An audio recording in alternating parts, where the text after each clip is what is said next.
बिस्मिल्लाहिर्रहमानिर्रहीम। ये question number 2 है 1.6 9th क्लास का।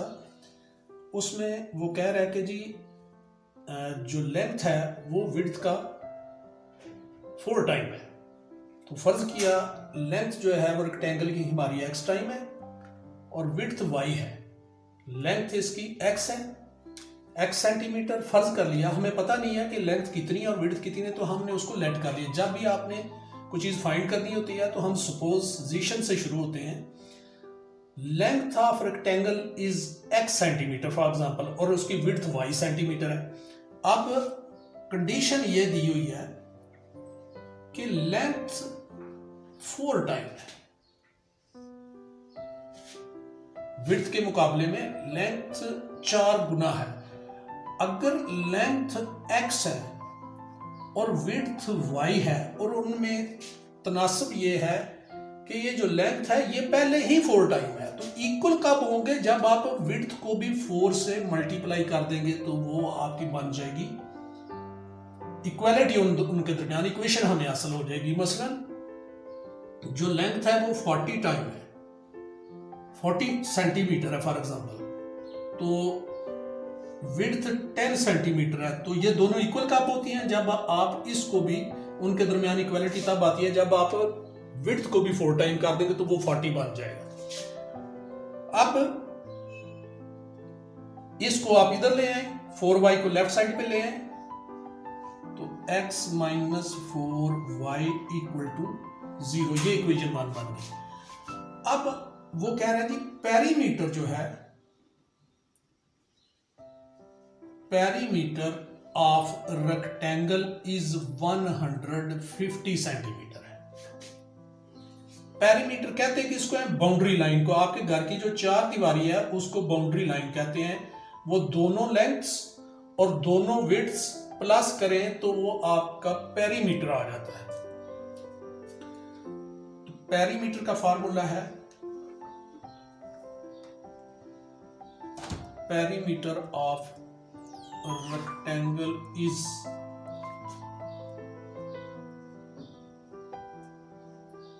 To x plus 2y। तो इस फार्मूले को उसकी जगह इस्तेमाल करें, यानी पेरीमीटर की जगह लिखें 2x plus 2y is equal to 150। तो ये दूसरी आपकी इक्वेशन मिल गई, 2x plus 2y is equal to 150। ये 2 इक्वेशंस है, ये वाली। इन दोनों को इस्तेमाल करके आप मैट्रिक्स इनवर्स मेथड और दूसरा क्रैमर रूल, दोनों से आप सॉल्व कर सकते हैं। तो यहां से इसको मैट्रिसेस फॉर्म में पहले हम लिखते हैं। ए मैट्रिक्स क्या आता है आपको पता है, वो कोएफिशिएंट होते हैं एक्स वाई के, मतलब 1 -4 2 और 2। इसी तरह बी मैट्रिक्स क्या आएगा? बी मैट्रिक्स आएगा 0 और 150, ये जो इक्वल वाला होता है। और एक्स मैट्रिक्स जो कि हमने वैल्यूज भी फाइंड करनी है, वो इसमें वेरिएबल ज़ाहिर है हर दफा ये एक्स वाई ही यूज होते हैं, तो हर दफा एक्स मैट्रिक्स जो होगा कैपिटल एक्स वो होगा x y, small x small y. अब हमने देखना है कि ये सॉल्व भी होता है कि नहीं, तो उसके लिए हमें डिटर्मिनेंट फाइंड करना होता है। डिटर्मिनेंट ऐसे फाइंड करते हैं 1 × 2 माइनस इंटू -4 × 2, तो ये आ जाएगा 2 + 8 इज इक्वल टू 10। तो ए डिटर्मिनेंट आ गया कितना? 10। A determinant is equal to 10, जो कि 0 के इक्वल नहीं है। नॉन जीरो आ गया, जब 0 नहीं हुआ तो इसका मतलब सोल्यूशन पॉसिबल है। और ये कौन सा है? Matrix non singular. इसका मतलब है ए मैट्रिक्स नॉन सिंगुलर है और इसका सोल्यूशन पॉसिबल है। अगर ये 0 हो जाता डिटर्मिनेंट तो आगे फिर क्वेश्चन चलना ही नहीं था, उधर ही, यानी वो सिंगुलर हो जाता मैट्रिक्स और उसका सोल्यूशन पॉसिबल ना होता। अब ए इनवर्स आपने फाइंड करना है। ए इनवर्स कैसे निकालते हैं? 1/a का डिटर्मिनेंट इंटू एडजॉइंट ऑफ ए। तो ये कैसे निकलेगा? 1/a डिटर्मिनेंट अभी हमने फाइंड किया 10, adjoint of A. Adjoint of A का मतलब है इन दोनों की जगह चेंज करनी है, 2 1 की जगह, 1 2 की जगह, ये रिप्लेस हो गए और इन दोनों के साइन बदल जाएंगे। ये -4 है +4 हो जाएगा, ये +2 है तो ये -2 हो जाएगा, ये आ गया। अब हमारे पास फार्मूला है x = a inverse b। a inverse क्या है 1/10 इंटू 2 4 -2 1 इंटू b। b क्या है जी 0 और 150। अब हमने तीनों को मल्टीप्लाई करना है, लेकिन पहले हम मैट्रिसेस को हमेशा मल्टीप्लाई करते हैं। इसकी पहली रो को उस कॉलम से, फिर दूसरी रो को भी उसी कॉलम से हम करेंगे।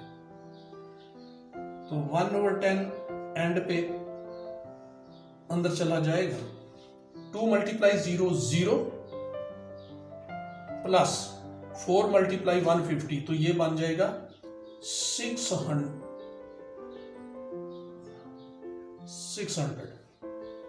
4 यानी 2 को 0 से चलें, अगर ऐसे लिखना चाहें 2 × 0 प्लस 4 × 150।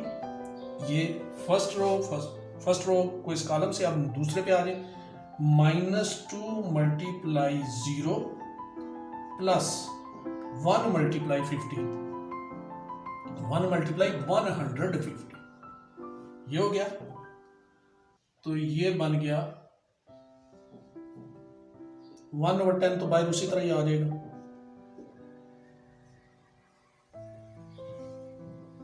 ये आ जाएगा 0 प्लस 600, तो वो बन जाएगा 600। 0 प्लस 150, तो ये बन गया 150।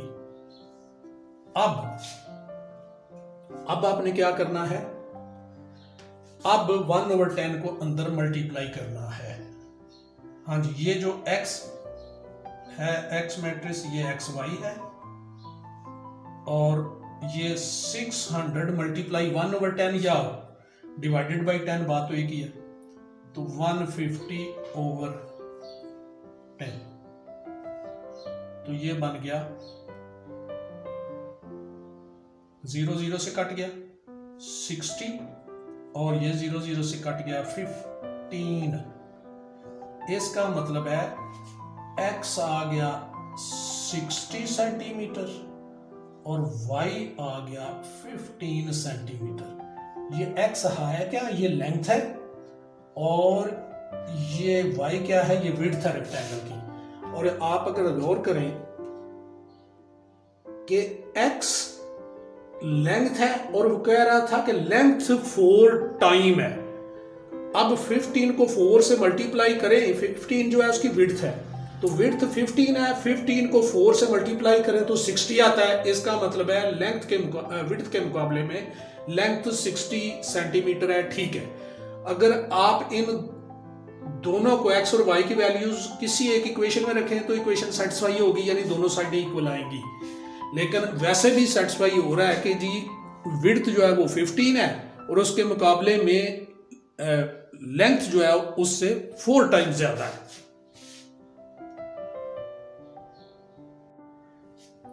क्वेश्चन नंबर 3, पहला जो हम क्वेश्चन 2 है उसको हमने सॉल्व किया है मैट्रिक्स इनवर्स मेथड से। अब हम इसको क्रैमर रूल से करते हैं। ये जो आगे स्टेटमेंट वाले क्वेश्चन है, वर्ड प्रॉब्लम्स, इनको हमने दोनों मेथड से करना है। तो मैंने क्वेश्चन 2 को किया है मैट्रिक्स इनवर्स मेथड से, और अब मैं इसको जो क्वेश्चन 3 है इसको क्रैमर रूल से करने लगा हूँ। ये बड़ा इजी क्वेश्चन है। 2 sides of a rectangle differ by 3.5 centimetre. जाहिर है रेक्टेंगल की 2 ही साइडें होती हैं, एक लेंथ होती है, एक विड्थ होती है। तो late length of rectangle is x, let width यहां पे लिख लें, width of rectangle is y।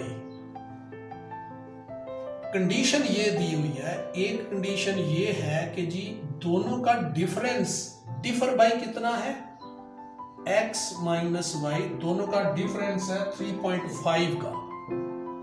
तो ये एक इक्वेशन बन गई। कहता है एक रेक्टेंगल है, उनकी जो साइडें लेंथ और विड्थ जो है उनकी, कहता है टू साइड्स है, दो साइड, ज़ाहिर है दो साइडें होती हैं रेक्टेंगल की, और दोनों साइडों का डिफरेंस जो है वो 3.5 है। फर्ज किया एक साइड, या उसको आप लेंथ भी कह सकते हैं या फर्स्ट साइड भी कह सकते हैं, मैंने लेंथ लिख दिया, तो एक्चुअली फर्स्ट साइड ज़ाहिर है लेंथ है, सेकंड साइड विड्थ है, तो दोनों का डिफरेंस कितना है 3.5 का। अब वो कह रहे हैं उन दोनों का पेरीमीटर जो है वो 67 है। पेरीमीटर का हमें पता है फार्मूला 2x प्लस 2y, यानी दोनों साइडें प्लस करें, और यानी दोनों साइडों को प्लस करें, यानी दोनों लेंथ्स को प्लस करें और दोनों विड्थ्स को भी प्लस करें, तो वो इक्वल टू आता है पेरीमीटर। तो पेरीमीटर ऑफ रेक्टेंगल इज 67, ये बनता है। इसको आप यूं भी लिख लें,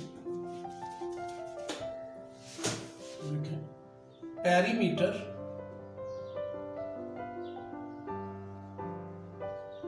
ऑफ रेक्टेंगल इज 67। तो ये क्या बनता है, पेरीमीटर होता है 2x plus 2y is equal to 7। तो ये एक दूसरी इक्वेशन बन गई, 2x plus 2y is equal to 67। ये दो इक्वेशंस बन गई। अब इन दोनों इक्वेशन की मदद से आपने मैट्रिक्स इनवर्स मेथड्स और क्रैमर रूल दोनों से करना है। तो क्वेश्चन 2 मैंने मैट्रिक्स इनवर्स मेथड से किया, इसको मैं क्रैमर रूल से करता हूं। क्रैमर रूल के लिए कि हमें वैल्यूज कैसे निकलती हैं x और y की, ये ax का डिटर्मिनेंट ओवर a डिटर्मिनेंट, और y जो है वो ऐसे निकलता है, जरा नीचे करके लिखते हैं ताकि इन्हीं को हम यूज कर लेंगे, a y determinant over a determinant, इस तरह निकलते। इसके लिए हमें फिर क्या चाहिए, इसके लिए हमें ax का डिटर्मिनेंट चाहिए, a का भी चाहिए, ay का डिटर्मिनेंट चाहिए और a का चाहिए। इसका मतलब है टोटल हमें 3 डिटर्मिनेंट चाहिए, ax का डिटर्मिनेंट, ay का और a का डिटर्मिनेंट, 3। तो अब हमें a मैट्रिक्स बनाने की भी जरूरत नहीं है, आप डायरेक्ट इसका a डिटर्मिनेंट बना लेते हैं, क्योंकि हमें डिटर्मिनेंट रिक्वायर्ड है। अगर आप मैट्रिक्स बनाते हैं बाद में डिटर्मिनेंट उसका बना लें, तो ये बन जाएगा 1 माइनस 1 2 और 2, ये इनके जो कोएफिशिएंट एक्स वाई के। तो ये क्या निकलेगा जी, a डिटर्मिनेंट 1 मल्टीप्लाई 2 माइनस अपने पास से माइनस 1 मल्टीप्लाई 2, तो ये क्या बन जाएगा 1 multiply 2 2, minus multiply minus plus 2, तो ये आ गया 4। इसका मतलब है a डिटर्मिनेंट आ गया 4, जो कि 0 के इक्वल नहीं है, नॉन जीरो आ गया। इसका मतलब है ये भी नॉन सिंगुलर मैट्रिक्स है, it is a non singular matrix.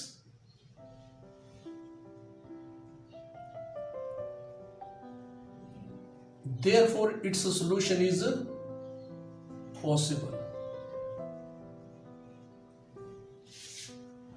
अब हमने ax का डिटर्मिनेंट और ay का डिटर्मिनेंट निकालना है। तो ax का डिटर्मिनेंट, या डायरेक्ट ही हम फार्मूला लगा देते हैं, ax का determinant over a determinant, direct लगाते हैं। चलेंगे, ax का डिटर्मिनेंट, ऊपर ax का डिटर्मिनेंट, नीचे a का डिटर्मिनेंट, वो तो है 4 आ गया है।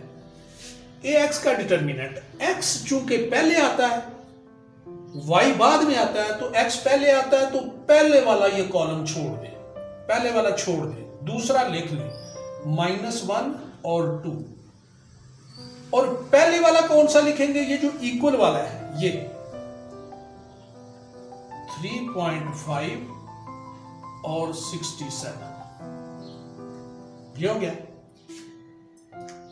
इसी तरह y कैसे निकलेगा? y is equal to A y का डिटर्मिनेंट ओवर ए डिटर्मिनेंट। तो ये क्या बनेगा? a का डिटर्मिनेंट तो हमने फाइंड किया हुआ है, ए वाई चूंकि दूसरे नंबर पे आता है, बाद में आता है, तो बाद वाला कॉलम इसमें ए में से छोड़ दें। बाद वाला ये कॉलम छोड़ा, पहले वाला लिख लिया। पहले वाला क्या है? 1 और 2, जो छोड़ा हुआ दूसरा उसकी जगह लिख देंगे b, यानी जो इक्वल है 3.5 और 67, 3.5 और 67। इसको हम सॉल्व कर लेंगे। सॉल्व कैसे करेंगे? इसको इससे मल्टीप्लाई करेंगे। 2 मल्टीप्लाई 3.5 माइनस अपने पास से -1 इंटू 67, ऊपर तो ये आ जाएगा, डिवाइडेड बाई 4 आ जाएगा। इसका भी उसी तरह 1 मल्टीप्लाई 67 माइनस 3.5 मल्टीप्लाई 2 ओवर 4। तो ये क्या आ गया? 2 मल्टीप्लाई 3.5,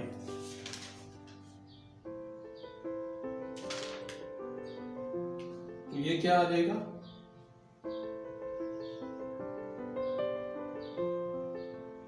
7। ये 7 बनता ना, 3.5 मल्टीप्लाई टू 7 प्लस 67 ओवर 4। तो ये क्या आ गया?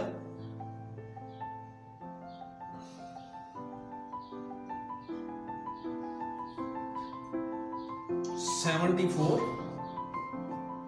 ओवर 4। तो इसको सॉल्व करें तो क्या आ जाएगा? 18.5। इसको डिवाइड करें 18.5। इसका मतलब है x की वैल्यू आ गई, x आ गया 18.5।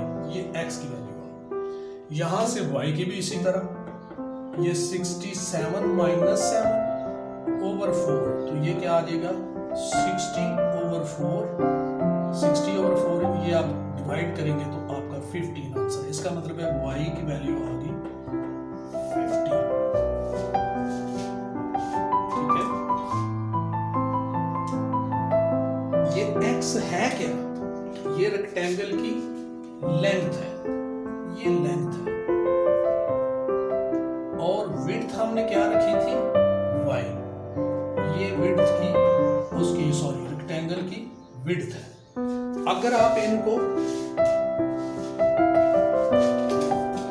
इसमें दूसरी कोई पहली में रखेंगे तभी सेटिस्फाई, दूसरी में पेरीमीटर वाली में रखेंगे तो भी दोनों साइडें इक्वल आएंगी, तो आपका वहां से वेरिफिकेशन हो जाएगी कि आंसर आपका सही है।